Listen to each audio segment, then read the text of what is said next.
નમસ્કાર વિદ્યાર્થી મિત્રો, આપ સૌની યુટ્યુબ ચેનલ ઈ જ્ઞાન મેન્ટરમાં આપનું હાર્દિક સ્વાગત કરું છું. મિત્રો, આજે આપણે ધોરણ 7 અંગ્રેજી વિષયના યુનિટ 1 જેનું નામ છે વોટર, એમાં આવતા અઘરા જે સ્પેલિંગો છે એની આપણે આ વિડીયોમાં ચર્ચા કરવાના છીએ.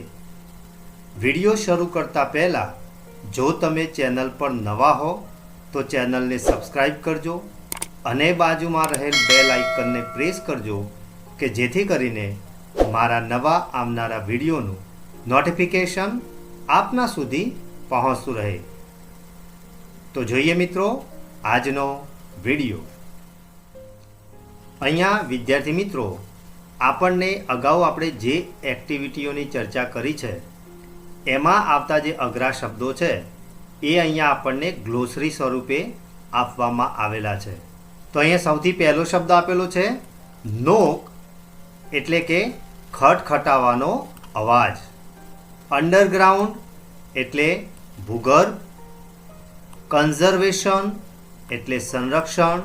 અહીંયા છે નેસેસિટી એટલે જરૂરિયાત. જેન્ટલી એટલે કે નરમાશથી.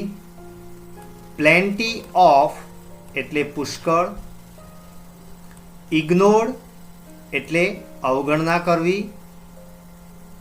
ટેરિબલ એટલે ભયંકર. એડમિટેડ એટલે સ્વીકાર્યું. ડ્રાઉટ એટલે દુષ્કાળ. અપ્રોચ્ડ એટલે સંપર્ક કર્યો. એશેમ્ડ એટલે શરમાયેલા. ક્રાઇસિસ એટલે કટોકટી. ગાઈડન્સ એટલે માર્ગદર્શન.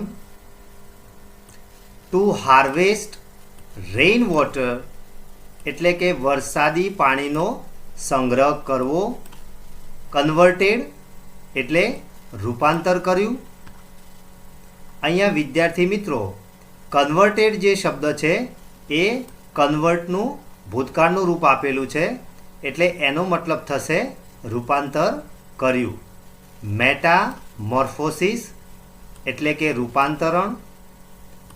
કેટરપિલર એટલે ઈયળ. પ્યુપા એટલે કે પાંખ ફૂટતા પહેલાંની સ્થિતિ, એટલે કે જે ઈયળ હોય એમાંથી જ્યારે એ પતંગિયું બનતું હોય છે ત્યારે જે કંઈ પણ તબક્કા આવે છે એમાં પ્યુપા જે છે એ પણ એક મહત્ત્વનો તબક્કો ગણવામાં આવે છે. ત્યાર પછી છે કુકૂન એટલે કોશેટો. ત્યાર પછી છે ગ્લેશિયર એટલે હિમનદી. ફ્લડ એટલે પૂર. ગ્રેવલ એટલે કાંકરીઓ, એટલે કે જે પથ્થરના નાના નાના જે ટુકડાઓ હોય એને ગ્રેવલ કહેવામાં આવે છે. ત્યાર પછી છે ચારકોલ એટલે કોલસો. આરો એટલે કે રિવર્સ. ઓસ્મોસિસ એટલે કે પાણીને શુદ્ધ કરવાની એક પ્રક્રિયા, એટલે કે વિદ્યાર્થી મિત્રો, તમારા ઘરે જે ફિલ્ટર હોય છે એમાં આરો જે સિસ્ટમ હોય છે એ એમાં નાખવામાં આવેલી હોય છે, જેને રિવર્સ ઓસ્મોસિસ કહેવામાં આવે છે, જે પાણીને શુદ્ધ કરવાની એક પ્રક્રિયા કહેવાય છે. ત્યાર પછી છે પીએચ એટલે કે પોટેન્શિયલ ઓફ હાઇડ્રોજન, એટલે કે પાણી જે છે એ એસિડિક કે પછી આલ્કલાઇન હોવાનું માપ એ આપણને પીએચ પેપરના આધારે જાણવા મળે છે. જો તમારે પાણીનો પીએચ લેવલ કેટલું છે એ જાણવું હોય તો તમારે પીએચ પેપરની મદદથી તમે જાણી શકો છો. ત્યાર પછી છે ટીડીએસ એટલે કે ટોટલ ડિઝોલ્વડ સોલિડ્સ, એટલે કે પાણીમાં ઓગળેલા કુલ પદાર્થો.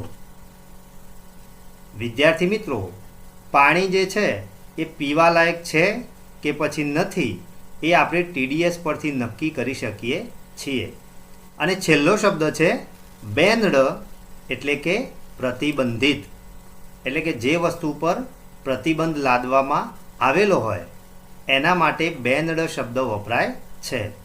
ટુ બેન એટલે પ્રતિબંધ લાદવો, તો આ એનું ભૂતકાળનું રૂપ આપણને આપેલું છે. તો વિદ્યાર્થી મિત્રો, અહીંયા આપણને ગ્લોસરીમાં આખા જે પાઠની અંદર જેટલી પણ એક્ટિવિટીઝ આવે છે એના અકોર્ડિંગ જે શબ્દો અઘરા છે એને અહીંયા ગ્લોસરી સ્વરૂપે આપવામાં આવેલા છે, જેનો તમારે અભ્યાસ કરવાનો છે અને એને યાદ રાખવાનો પણ તમારે પ્રયત્ન કરવાનો છે, જેથી કરીને તમને આ યુનિટ સમજવામાં સરળતા રહેશે. તો વિદ્યાર્થી મિત્રો, આજે જે આપણે શબ્દોની ચર્ચા કરી એમાં તમને મજા આવીને? આશા રાખીશ કે આજે ચલાવેલ ગ્લોસરી વિભાગમાં તમને સંપૂર્ણ ખ્યાલ આવ્યો હશે. જો તમને આ વિડીયો ગમ્યો હોય તો વિડીયોને લાઈક કરજો અને શેર કરવાનું ભૂલતા નહીં. ફરી મળીશું આવા જ ઇન્ટરેસ્ટિંગ ટૉપિક સાથે. ધન્યવાદ.